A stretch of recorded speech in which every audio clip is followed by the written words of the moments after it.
Hello, History 363. So today we're going to be talking about the Social War, the war fought between Rome and its Italian allies, the Socii, from 91 to 88 BC. And this is a tremendously important moment in Roman history. And oftentimes I think its importance is understated in a lot of Roman histories.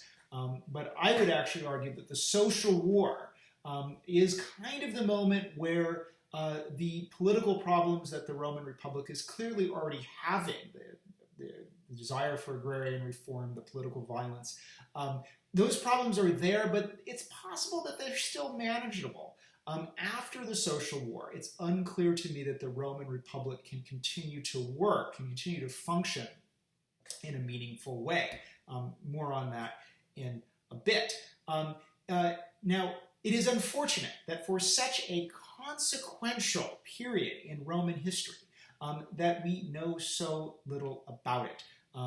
In particular, we have, for example, the narrative of Appian and little bits and pieces, say, from Plutarch, but we have nothing like, say, Livy's narrative of the Hannibalic War or the wars with the Hellenistic kings.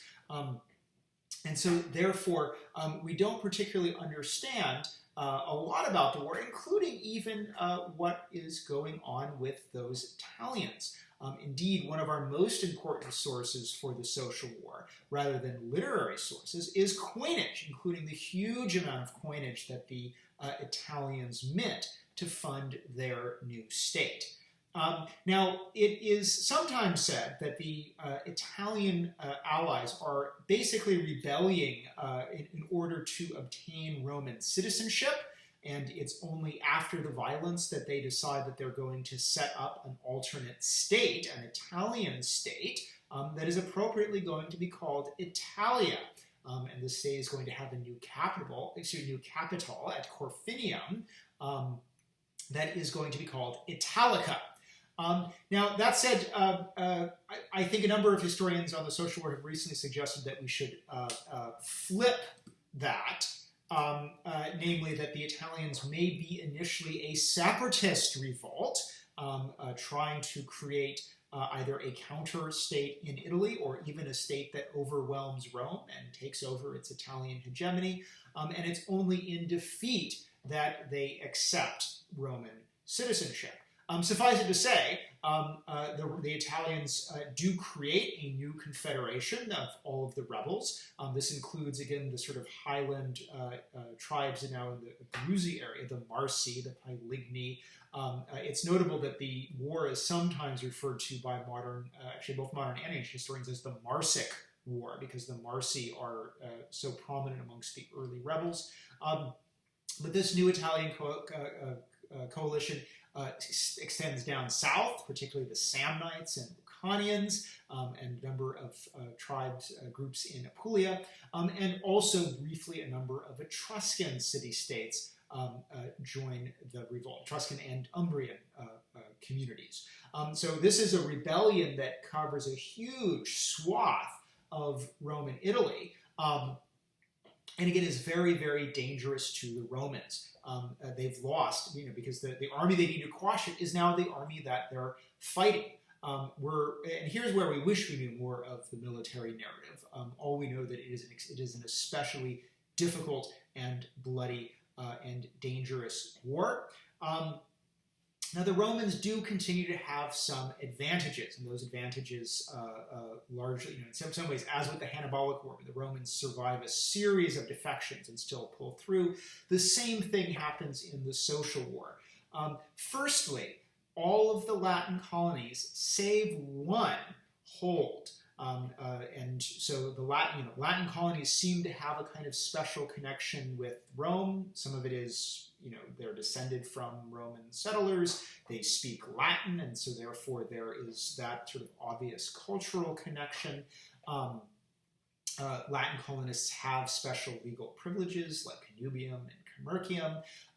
And also, since the late 2nd century, the magistrates of Latin colonies. So if you were elected, for example, a duumvir, usually the two, most Latin colonies are run by 2 to 4 sort of senior magistrates, duumviri or quattuorviri.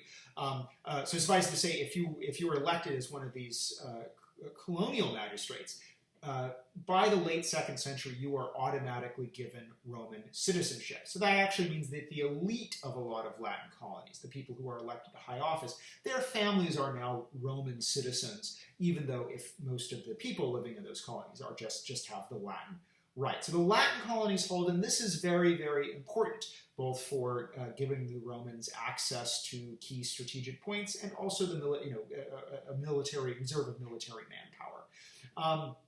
There is one Latin colony that ultimately sides with the rebels, and that is Venusia, one of the Latin colonies way down south that, for whatever reason, it's debated why it goes, but it sides with the Italians. So the Romans are just able to hold on. They are able to import manpower from outside, auxiliary forces, including Numidian cavalry. The Italians have traditionally provided a lot of the cavalry in the Roman army, so the Romans now have to bring it in from the outside. But still, it is clearly a desperate fight. And in some ways, maybe the best evidence for the desperate fight is that the Romans are now ready to give extraordinary concessions, first to prevent Italians from rebelling, and then to win back those who have already rebelled. And that is the concession of Roman citizenship. So in 90 BC, there is a law. It's carried by the consul Lucius Julius Caesar, so it's the Lex Julia. This Julius Caesar is not a direct relation of the Julius Caesar who is sort of our Julius Caesar, but it is a sign that this family is starting to, this sort of patrician branch of the gens Julia is starting to show up with some prominence. So Lucius Julius Caesar carries a law that basically says that any Italian community that stays loyal to Rome will be granted citizenship, and subsequently, there's a little debate about the exact legal mechanic, but subsequently that's extended to any Italian community that lays down its arms and returns its loyalty to Rome. This is an extraordinary concession. I mean, remember, just 5 years before, the Romans have passed a law trying to strike individual Italians off of the Roman citizen rolls under the belief that they'd been enrolled there fraudulently. And now, in this moment of military desperation, they are extending citizenship to anyone who will stop fighting. Now, a combination of this incentive and Roman military pressure ultimately does start to work, particularly in the north. The Tuscany and Umbria are quelled. The fighting will continue in the south all the way down to 88 BC. And indeed, there is some unrest / overlap with Roman civil wars even down into 87 amongst the Samnites.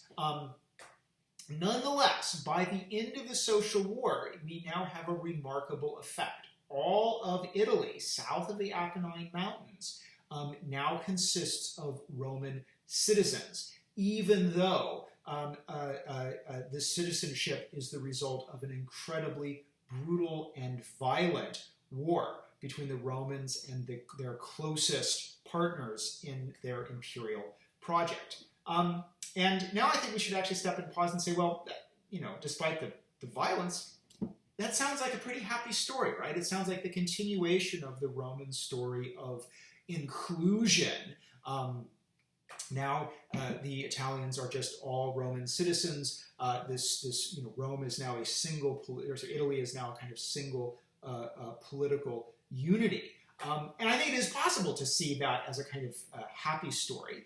It's very likely that by the early Augustan period, that is how people like Livy or Virgil saw it.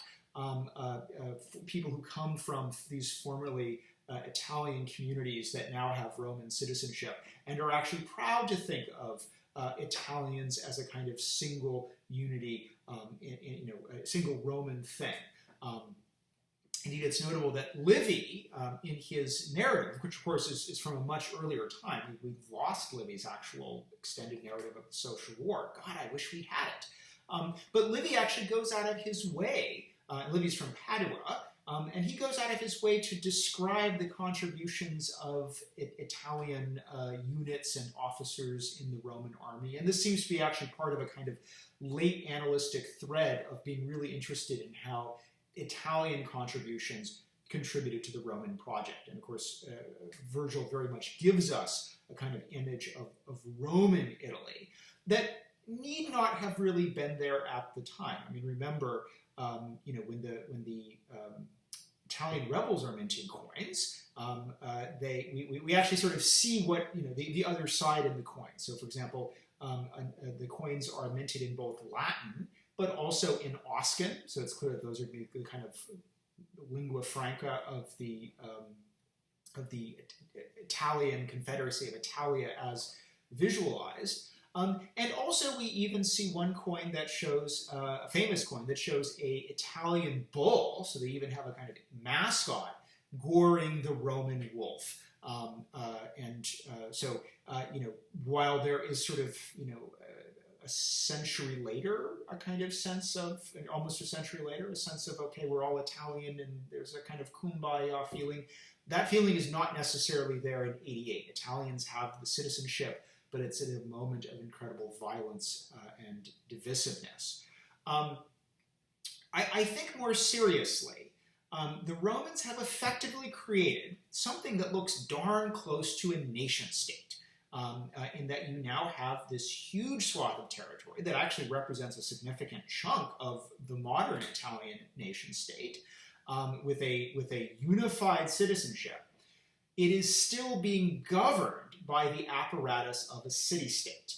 And in some ways, the suddenness of this expansion, of this expansive citizenship, done as an emergency measure, means that no one really has a chance to kind of plot out what the implications are of having citizens now spread all across the Italian peninsula, but still having the kind of city-state ideology of, there's a Senate in Rome and you have to come to Rome to vote in an assembly. This is actually going to be really problematic. It is also going, there are also immediate issues that aren't hashed out. For example, what tribes will the Italians be registered in? Initially, there's a plan to kind of gerrymander the Italians by saying, okay, we have hundreds of thousands of new adult male citizens. We're going to put them in 17 of the 35 tribes. That means there'll be 17 tribes that have all the Italians, and therefore their votes will really not count. And then there'll be 18, the majority of the tribes will be Roman tribes. So if there's ever some kind of dispute that divides Romans and Italians, the Romans will carry the day. That's gerrymandering Roman style. Of course, this makes the Italians very unhappy, and so there is, as we'll see in the 80s, this is going to be a kind of running issue until the Italians actually went out and it's decided that they'll be spread equally among those 35 tribes. But that being said, to vote, there's still no sort of, even the idea that we take for granted of you get to go to your local polling place that's relatively close to you and vote, that doesn't exist. The only place to vote is still in Rome. And it does seem that there are some attempts to, at least in the late Republic, to kind of make those places a little more bigger. Cicero and Caesar actually are cooperating as the Republic is ending to try to create, to put a new building out on the Site Julia out on the Campus Martius probably to accommodate all of these Italian voters. But that being said, the basic premise of you have to come to vote in Rome doesn't work very well, even though it does seem that Italian elites who personally support individual Roman aristocrats will travel very long distances to support them in their various elections. We know that Julius Caesar will be encouraging people who live up in Cisalpine Gaul and are Roman citizens to come down and vote to make Mark Antony augur, to elect him to a priesthood. These guys are making a pretty long trip, but clearly there are some who are willing to do that and are wealthy enough to do it. There's going to be another big issue with the Roman army. Here maybe I'll talk about this because we're about to engage in a whole horrifying series of Roman civil wars. The kind of traditional narrative, which I'll be honest, I don't think is correct, is that there was a series of Marion reforms during Gaius Marius's consulships that somehow changed the Roman army. And the key to that was the recruitment of proletariat. And again, I've argued, I don't think that, I mean, we know that Marius brings a small amount of proletariat in his African campaign. I don't think he involves enough to really make a difference. That being said, I think there is pretty good evidence that the social war completely transforms how the Roman army works. And in particular, I think most ominously, the enfranchisement of all of Italy leads to a new way in which legions are recruited. So if you look at how things are recruited in Polybius, men from all 35 tribes go to the levy on the capital line, and then and the 35 tribes are kind of geographic districts. And then each legion is an equal number of men from each tribe. So no legion represents a kind of locality. It's a mix and match of men from across the Ager Romanus. When the Italian wings in the Middle Republic are recruited, Italian communities will send a single contingent, a cohort, but then each Italian wing will consist of probably in most instances 10 cohorts, but those cohorts come from all over Italy. So no Italian wing represents a single region. It's actually people from all over the place. After the social war, we start to have evidence of legions being recruited from a single area. A consul goes up to Umbria and recruits a legion there. A legion is recruited from Samnium. A legion is, in fact, eventually Caesar recruited a legion from Gaul, Cisalpine Gaul. So what we start to see is regional legions that all come from a single place. And I think in some ways that makes civil war a little more easy. When we think about how the American Civil War was fought, it was fought by a regiment from Maine facing off from a regiment from Alabama. And that's one reason why these guys are willing to shoot at each other. They represent two completely different places and see the other former countrymen as an other. And now we start to see that by the after the social war, by the 80s, that we now have legions all recruited from one single place, and you can see why maybe they might be willing to fight against others who are technically Romans, but come from a totally different place, may speak a completely different language, since Oscan and Etruscan are still widely spoken in Italy, even after the social war. And so this regional recruitment may also explain why we start to see huge civil wars after the social war, particularly since, if anything, the social war already acclimatizes Romans and Italians into killing each other. There is already huge amounts of violence, massive mobilizations on both sides. That means there's a lot of men on both sides who have killed another Italian. Italian has killed a Roman, Roman has killed an Italian, and all of a sudden that makes it easy if, a decade later, you're facing off against a legion, but, well, that legion's from Samnium and we're from Umbria, and, we're pretty comfortable, pitching in and slaughtering each other. So that's the shift. I think the social war, it's the shift in that we now have the rickety institutions of a city-state applying over the geographic expanse of a nation-state. We also now have a regionally recruited army with legions coming from individual areas. I suspect that will make civil war more easy. We also simply now just have an open tradition of inter-Italian violence that may also make civil war more plausible. I don't think it's a coincidence that the year after the social war ends, the First Roman Civil War between Gaius Marius and Sulla, both of whom had served as Roman commanders in the social war, that they break out into civil war. So next time we'll talk about the first civil war between Marius and Sulla, the first of a series of civil wars that will ultimately destroy the Roman Republic. We'll talk soon.